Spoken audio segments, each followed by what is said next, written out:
और यही कारण है कि हम बार बार सरकार में आए। और इसलिए जो स्थितियां बनी कांग्रेस की, उनने वायदे कर दिए, इतने वायदे कर दिए। क्यों कर दिए? क्योंकि उनको विश्वास ही नहीं था कि वो सरकार बना लेंगे। उनकी सरकार धोखे में बन गई, तो उनको लगा कि कह दो, लोग जो कहेंगे उसमें हाँ भर दो। और जब वोट ज्यादा हो गए हमारे और सीटें हो गई उनकी ज्यादा, तो उन्हें सदमा लग गया कि उनकी सरकार बन गई। और ऐसी स्थिति में जो वायदे पूरे करने थे वो नहीं कर सकते थे, उनको समझ ही नहीं थी उन चीजों की। तो उनके विधायक घबरा गए, उनके मंत्री घबरा गए, ज्योतिरादित्य जी का भी अपमान होने लगा, विधायक जनता का सामना नहीं कर पा रहे थे। तब विधायकों को लगा कि अब हम भले ही कांग्रेस में हैं, लेकिन जनता की सेवा हमारी प्राथमिकता है, इसलिए अब हम कांग्रेस को तोड़ेंगे और हम कांग्रेस की सरकार को नष्ट करेंगे। ये कांग्रेस के विधायकों का फैसला था। उस समय तो भारतीय जनता पार्टी आगे आई और मध्य प्रदेश को एक अच्छी चीज हो गई। भले ही सुनने में लोगों को अजीब लगी जब मैंने कल ग्वालियर में कहा कि ये देव का विधान था, कि ये थोड़े समय का झटका लगा, जोर का झटका धीरे से लगा, जनता को भी लगा और हमें भी लगा। हम हारे तो हमें अपनी कुछ कमियां समझ में आई, और हम हारे तो जनता को हमारी खूबियां याद आ गई। क्योंकि उसके पहले ये लगने लगा था कि अब ऐसे ही हैं, ऐसे ही करते रहते हैं, नहीं अब हमसे फिर से प्यार हुआ है। अब शिवराज जी बहुत प्यारे लगने लगे हैं लोगों को, क्योंकि 1.5 साल जो कमलनाथ जी को देखा तो शिवराज की कीमत समझ में आई, नहीं तो समझ में नहीं आनी थी। दुनिया जिसे कहते हैं जादू का खिलौना है, और मिल जाए तो मिट्टी है और खो जाए तो सोना है। जब चीज खो जाती है तब पता लगता है कि वो तो सोना था, और जब मिलती है तो लगता है कि वो मिट्टी है। अब दोनों को एक दूसरे की कीमत समझ में आ रही। शिवराज जी को आपकी कीमत समझ में आ गई और आपको शिवराज जी की कीमत समझ में आ गई।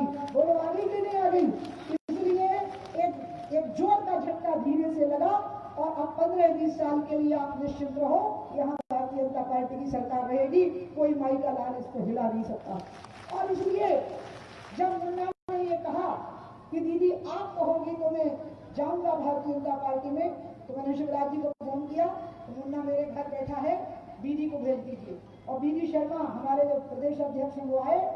शिवराज जी ने मुझे कहा दीदी आप भी आ जाओ, मैंने कहा मुझे नहीं आना, बीडी शर्मा ही लेकर के आएंगे। और मैंने कहा बस मेरी एक ही शर्त है कि 2004 में मुख्यमंत्री की हैसियत से जो बड़ा मलारा विधानसभा क्षेत्र के विकास के वायदे थे, अब वो ब्याज लगा करके आपको पूरा करना पड़ेगा। पार्टी में शामिल होना बहुत गर्व, प्रसन्नता और संतोष का विषय है। मेरे लिए बहुत खुशी का विषय है कि मैं आप लोगों के वो सारे वायदे पूरे कर सकूंगी जो मैंने मुख्यमंत्री की हैसियत से किए थे। और इसलिए आज आपको मैं ये बताना चाहती हूँ कि अब आपको, जैसा गोपाल भार्गव जी ने कहा था कि अब आपको एक विधायक नहीं जीता हुआ मिलेगा, आपको 4 विधायक जीते हुए मिलेंगे। मुन्ना जीतेगा, शिवराज जी भी यहाँ से अपने आप को विधायक मानेंगे, गोपाल भार्गव जी भी अपने आप को यहाँ से विधायक मानेंगे, और मैं भी अपने आप को यहाँ से विधायक मानूंगी। और ऐसे 4 विधायक हैं जो आपको मिलेंगे और आपकी सेवा में लगेंगे, और हमारे वायदे जो हैं वो पूरे होंगे, इसमें कोई शंका नहीं है।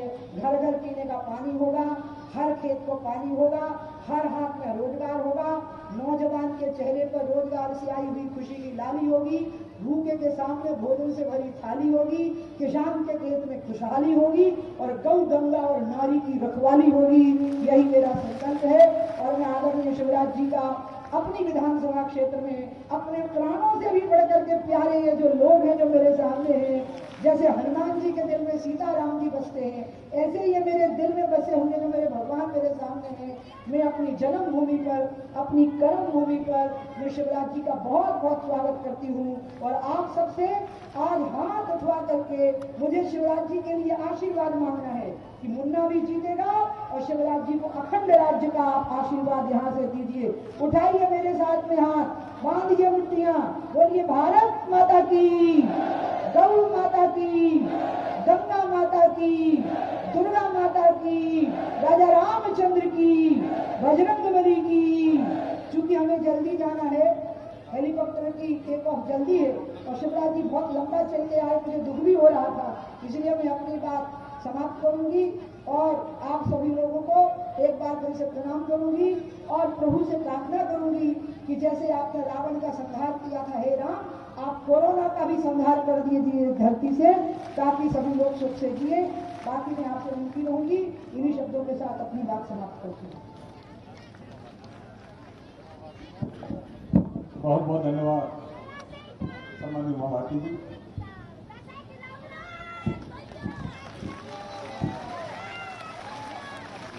बोलिए भारत माता की, भारत माता की, भारत माता की।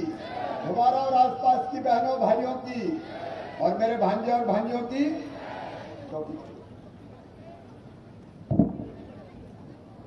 आज समय कम है, इसलिए मंच बुरा नहीं मानेगा। आदरणीय मंच, आप सबको प्रणाम करता हूं, मंच पर बैठे हुए हमारे नेतृत्व को। मेरा भी सौभाग्य है कि आज दीदी उमा भारती जी के साथ गुब्बारा के इस ऐतिहासिक मैदान में सभा करने का मुझे अवसर मिला है। और दीदी, आप ज्ञान, भक्ति और कर्म का त्रिवेणी संगम है, ये मैं हृदय से मानता हूं। बड़ा मैलहरा आपका कर्म क्षेत्र रहा है, इसलिए आज आपने जो संकल्प व्यक्त किया है, बड़ा मलहरा को, गुब्बारा को एक आदर्श विधानसभा नंबर 1 की विधानसभा क्षेत्र बनाने का आपका भाई आपको वचन देता है, इसमें कोई कसर नहीं छोड़ूंगा। दीदी उमा भारती जी का व्यक्तित्व अद्भुत है। हम उनसे प्रेरणा लेते हैं, उनसे शक्ति प्राप्त करते हैं। और सचमुच में तो आज मुझे पता चला वो भी आए थे, दादा कमलनाथ, और पता नहीं क्या क्या कर रहे थे। मैं ये कर रहा था, मैं वो कर रहा था, मैंने बिजली दी। कमलनाथ जी बिजली देने की शुरुआत अगर मध्य प्रदेश में की थी तो दीदी उमा भारती ने मुख्यमंत्री बनने के बाद की थी। तुमने तो पूरे मध्य प्रदेश का अंधेरा छोड़ा। सड़कों की शुरुआत हुई तो दीदी उमा भारती के मुख्यमंत्री बनने के बाद हुई थी। और पानी का जो सपना है, आज संकल्प पत्र जारी किया बड़ा मलहरा में हमारे कार्यकर्ताओं ने। गोपाल जी यहां साथ है प्रभारी के नाते। मेरे बहनों और भाइयों, कमलनाथ जी से मैं पूछना चाहता हूं और आपसे भी बताओ, कभी 1.25 साल में बड़ा मलहरा कमलनाथ जी आए क्या? अरे बोल के बताओ, आए क्या? ढेले भर का काम किया क्या? कोई विकास का काम किया? मुन्ना तुम बता दो, किया हो बताए। परेशान हो गया मुन्ना जा जाके बल्लभ भवन में, गुब्बारा को कॉलेज दे दो, बोले चलो चलो, नहीं है पैसा, चलो चलो। काठन बांध बना दो, बोले नहीं है पैसा, चलो चलो। भगवा को नगर पंचायत बना दो, नहीं है पैसा, चलो चलो। सड़क बना दो, अस्पताल बना दो, नहीं है पैसा, चलो चलो। परेशान हो गए तो प्रद्युम्न ने भी कह दिया अब नहीं रहना कांग्रेस में कमलनाथ जी, चलो चलो चलो चलो चलो चलो। ढेले भर का काम नहीं किया। मैं मीडिया के सामने कमलनाथ जी को चुनौती दे के पूछता हूं कि क्या किया बड़ा मैलहरा के लिए और क्या किया मध्य प्रदेश के लिए, ये तो बता दो। वो पूछ रहे थे जनता कि मैंने क्या पाप किया था। आजकल मुझे तो कई नामों से पुकारते हैं। पहले उन्होंने बड़े जोर से कहा कि शिवराज सिंह चौहान नालायक थे, नालायक। अब मैं आपको नालायक लगता हूं क्या? अच्छा, हमारी स्वभाव है, संस्कार है, अपनी संस्कृति कि जनता जहां होती है दोनों हाथ जोड़ के शीश झुका के प्रणाम करते हैं। तो कहने लगे तो घुटना टेक मुख्यमंत्री है। कमलनाथ जी जनता को एक बार नहीं 1000 बार झुक झुक के प्रणाम करेंगे, क्योंकि ये जनता ही हमारी भगवान है। फिर उन्होंने आरोप लगाया कि मुख्यमंत्री तो नारियल लेके चलता और परसों तो कह दिया नारियल का ट्रक लेके ही चल रहा है। तुम्हें क्या तकलीफ हो भैया? अरे आपने तो ढेले भर का काम नहीं किया। अब बताओ, हम गुब्बारा में कॉलेज खोलेंगे तो नारियल फोड़ेंगे कि नहीं फोड़ेंगे? बताओ, दीदी के साथ आएंगे नारियल फोड़ेंगे, उसमें कौन सी बड़ी बात है? अगर काठन बांध बना रहे हैं तो नारियल फोड़ेंगे कि नहीं फोड़ेंगे? और दीदी उमा भारती का एक संकल्प और है, केवल बड़ा मलहरा नहीं, पूरे बुंदेलखंड की धरती में कैन बेतवा परियोजना करके पानी एक एक इंच जमीन में देना। योगी जी से चलता चलता ये थोड़ा सा हो रहा है आगे पीछे लेन देन, हमें पानी, लेकिन बहुत जल्दी पानी के बंटवारे को फाइनल करके छतरपुर जिले की हो, चाहे पन्ना जिले की हो, चाहे टीकमगढ़ की हो, दमोह की हो, एक एक इंच खेत में पानी देने में कोई कसर नहीं छोड़ेंगे। अब हम ये काम करेंगे तो नारियल फोड़ेंगे कि नहीं फोड़ेंगे बताओ। फिर एक दिन गुस्से से बोले कांग्रेस के नेता कि शिवराज सिंह चौहान तो नंगे भूखे परिवार से आता है।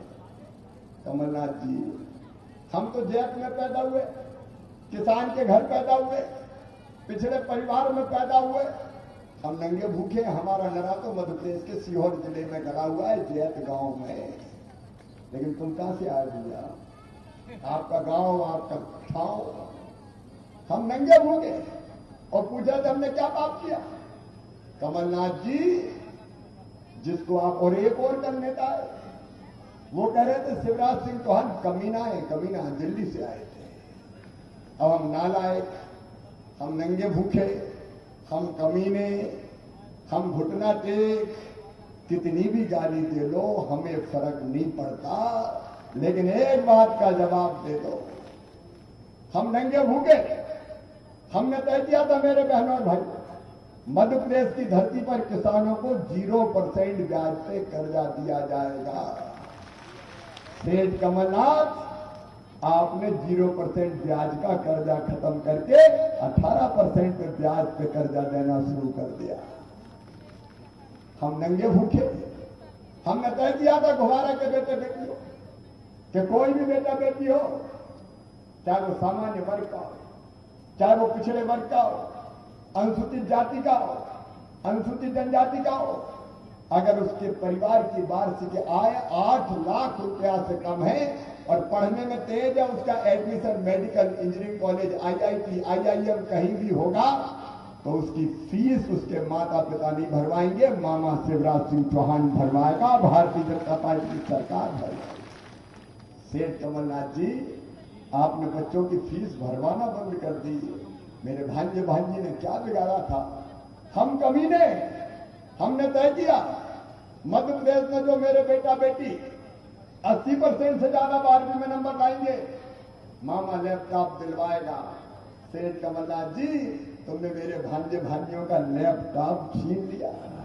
पूछे हमारा पाप क्या था?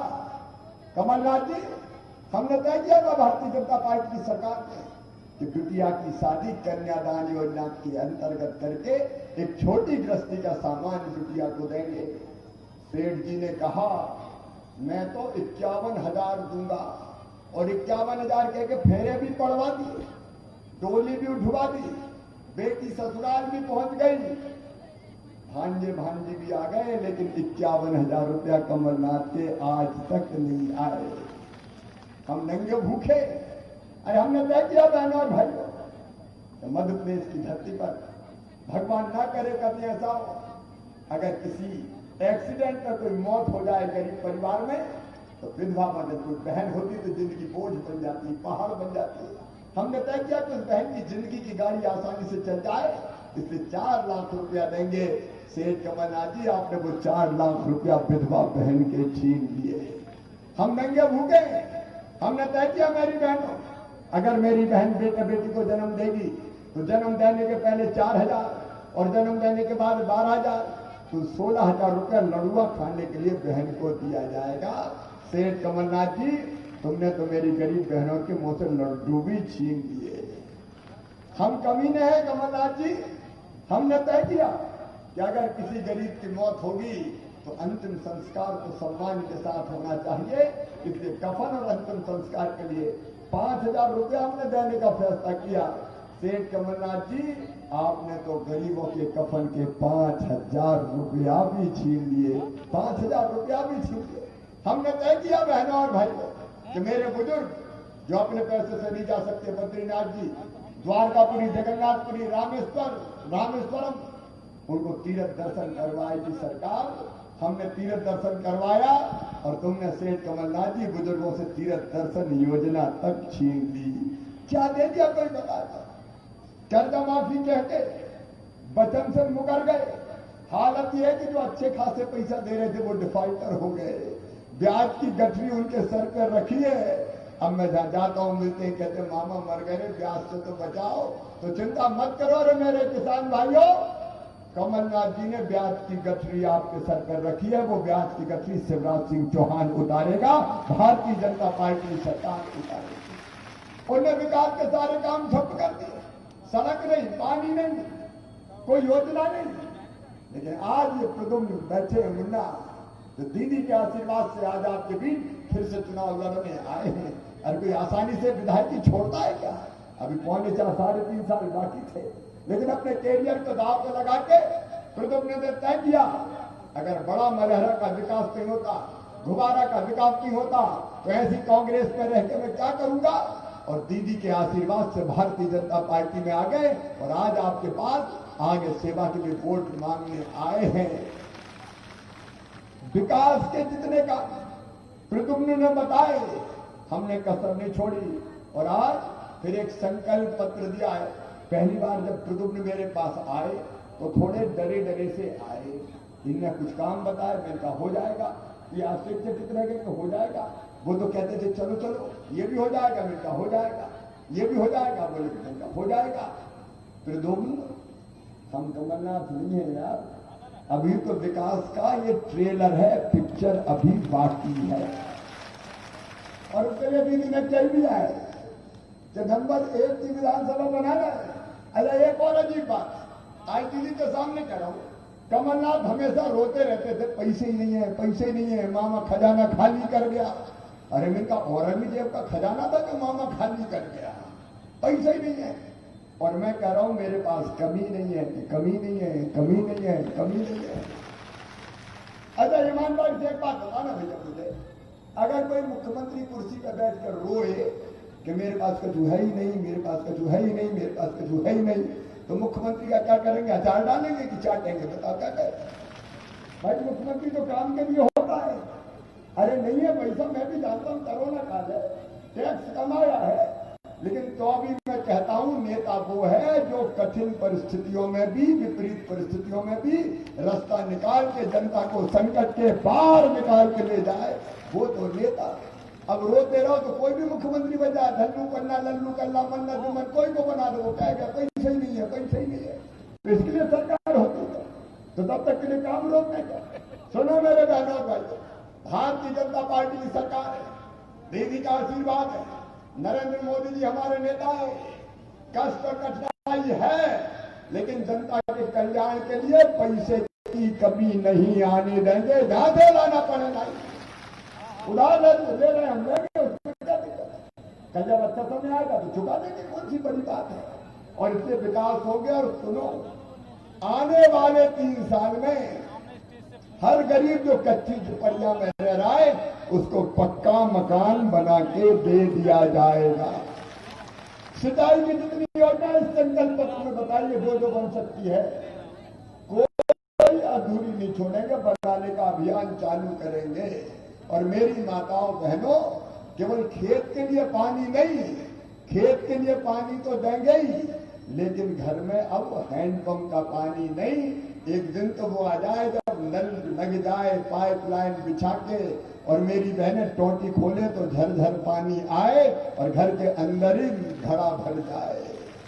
और इसलिए हम लोगों ने तय किया प्रधानमंत्री जी के आशीर्वाद से कि हम हर गांव में नल जल योजना का पानी देंगे। उसकी शुरुआत भी हम कर रहे हैं। सड़क, बिजली, पानी, विकास के सारे काम होंगे। अब जब ये सब हम कर रहे हैं तो कांग्रेसी बड़े परेशान हैं। वो आजकल गाली दे रहे हैं, कल हमारी सरकार, गोपाल जी ने, दीदी ने बता दी, मैं विस्तार में नहीं जा रहा। वो कहते हैं कि इन्हें तोड़ लिया, हमने कोई को नहीं तोड़ा भैया, तुम्हारे कर्म ही ऐसे थे कि टूट टाट के कांग्रेस के अच्छे लोग भाजपा में आ गए, तो हम क्या करें। और एक बात सुन लो भैया, ये चुनाव केवल प्रद्युम्न लोधी का चुनाव नहीं है। प्रद्युम्न तो चुनाव लड़ रहे प्रतीक के रूप में, लेकिन कमल के फूल की बटन दबा के आप वोट डालोगे तो एक वोट तो प्रद्युम्न को मिलेगा, दूसरा वोट मुख्यमंत्री के लिए सीधा शिवराज सिंह चौहान को मिल जाएगा। और बोलिए दीदी का आशीर्वाद भी होगा। और यही एक कमल के फूल का बोर्ड प्रधानमंत्री श्रीमान नरेंद्र मोदी जी के हाथ मजबूत करेगा, जो गोपाल जी ने कहा है। अयोध्या में दीदी जी का आज मैं फिर अभिनंदन करता हूँ। सपना था, संकल्प था कि अयोध्या में भगवान श्री राम की जन्मभूमि पर भव्य मंदिर का निर्माण हो, उसके लिए तपस्या की, संघर्ष किया, परिश्रम की पराकाष्ठा की। आज दोनों हाथ ऊपर उठा के ताली बजा के दीदी मां भारती का अभिनंदन कीजिए। और अयोध्या में भगवान राम की जन्मभूमि का मंदिर का निर्माण प्रारंभ होगा। कश्मीर से धारा 370 हट गई है और एक वैभवशाली, गौरवशाली, संपन्न, समृद्ध और शक्तिशाली भारत का निर्माण हो रहा है। मेरे बहनों और भाइयों, आज ज्यादा समय हमारे पास नहीं है क्योंकि आगे सांची में सभा है, इसलिए मैं आप सबसे निवेदन करता हूं, कांग्रेस तो कई तरह के भ्रम फैलाने की कोशिश करेगी, लेकिन उनकी बातों में नहीं आना है। आओगे तो नहीं कोई? अरे जोर से बताओ, आओगे तो नहीं? तो दीदी ने जो कहा है विकास के काम और जन कल्याण के, वो काम नहीं होंगे। और कुटुंब जी बहुत अच्छा फैसला किया है, मैं आपका अभिनंदन स्वागत करता हूँ। साहसपूर्ण फैसला है, एक बार जोरदार ताली बजाकर। और ये ताली बजाकर जनता आपको आशीर्वाद दे रही है।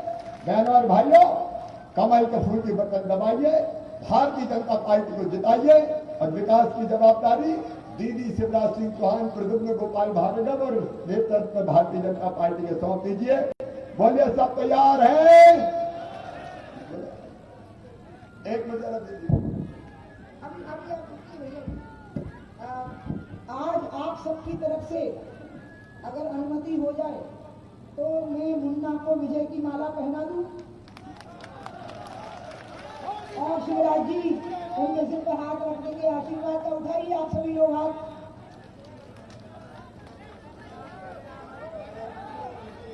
आकर एक बार और पूछे, बताइए कमल का फूल खिलेगा 3 तारीख को? मुन्ना जीत के भोपाल पहुंचेंगे, शिवराज जी को प्रचंड विजय का आशीर्वाद मिलेगा, मोदी जी के कमल के फूलों की बरसात होगी। आज समय की हड़बड़ी में विजय की माला